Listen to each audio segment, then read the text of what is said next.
पूछी, कहा कि भाभी जी मेरी मोरंग वाली लक्ष्मियां है, सती है, पतिवर्ती नारी है, कन्या कन्या गया जहन चोरवा के जे हम देख लिया का दया क्या देखिए भाई हां देवर जी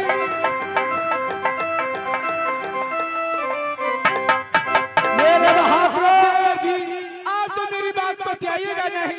हाँ भाभी जी मैंने कही कि इतना रात इतना देर हो गई, एक कहा जाने गोतनी मोरंग वाली क्यों सूती है।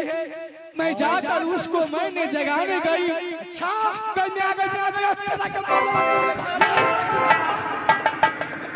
दीदी बहादुर जी जब मैंने ए मोरंग वाली की महल में गई, चोरवा तुरंत मुझको देखी फूल निकल के देखिए किधर गया देखिए ना पीछा करा मेरे बहादुर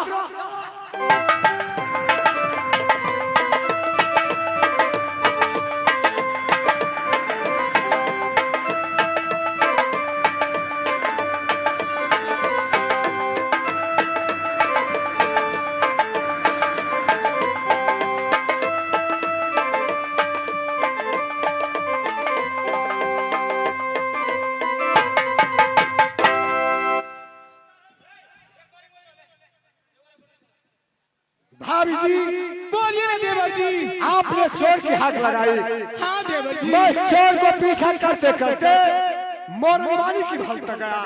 तो फिर क्या हुआ देवर जी? हे भाभी ने सुन लिया, बोलिए ना। चोटका नहीं मिला, लेकिन चोटके की बदला मोरंगवाली की पलंग पर एक कंगन मिला। एक कंगन? हाँ भाभी जी देवर जी एक ब्याही को मैं कंगन में नहीं छूऊंगी, आप ही रखिए। जाकर मोरंगवाली से पूछिए, आप कह रहे थे कि भाभी जी मेरी मोरंगवाली सती है। आप जाइए ना, सती को कहिए ना चोर रखती है। हाँ ठीक है भाभी, क्षमा मैं मोरंगवाली से पूछता हूँ यह कंगन वह कहाँ से लाई। देवा ए मूर्ख, तुम जानती है कि मोरंग तुम डकैत अपने हैं राज भवन के अंदर, और चोर दूसरा कौन आ सकता है? गदया गई देखते तब नहीं। देवा कंगी यह बात मैं मोरंगवाली से पूछता हूँ। आ जाकर पूछिए, कैसे कथी पूछे छी?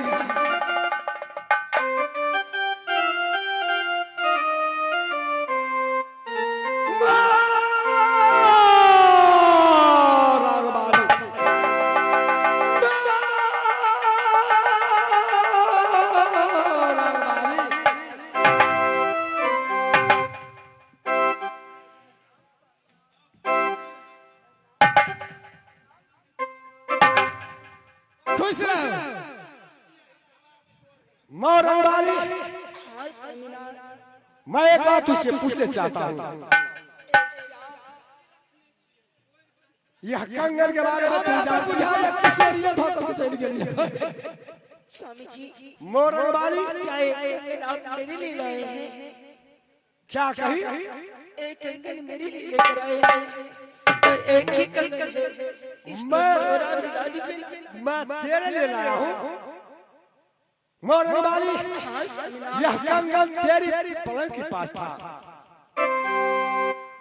मोरंगवाली देवर जी ये बताइए, एक कंगन आपने दी है मोरंगवाली की? नहीं भाभी जी, तो कहाँ से आई है? मैं पूछ रहा हूँ आप पूछिए ना मोरंगवाली कि ये बताइए कि प्रधान जी ने दिए हैं? देवा पूछिए। उधर कहाँ है बेहुदा?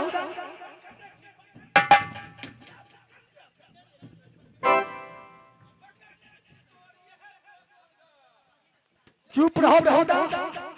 देवा कंगी यह कंगन तुम लाए हो? नहीं कंगी, मैं नहीं लाऊं। आइए देवर जी, ये आप पिंजरी से लेकर दे कंगन ता देवा कंगी न यह कंगन मैं लाया, न भाभी ने वाली लाई। ना तुम लाया तो यह कंगन को पलंग पर कहां से आया? कोई हम तो अपनी आंख से देखा रे चोरवा के मोरंग वाली स्वामी जी गस्ता हिस्सा ही हालत तू ना जब देखना पता ना तो पिठिया क्या चमना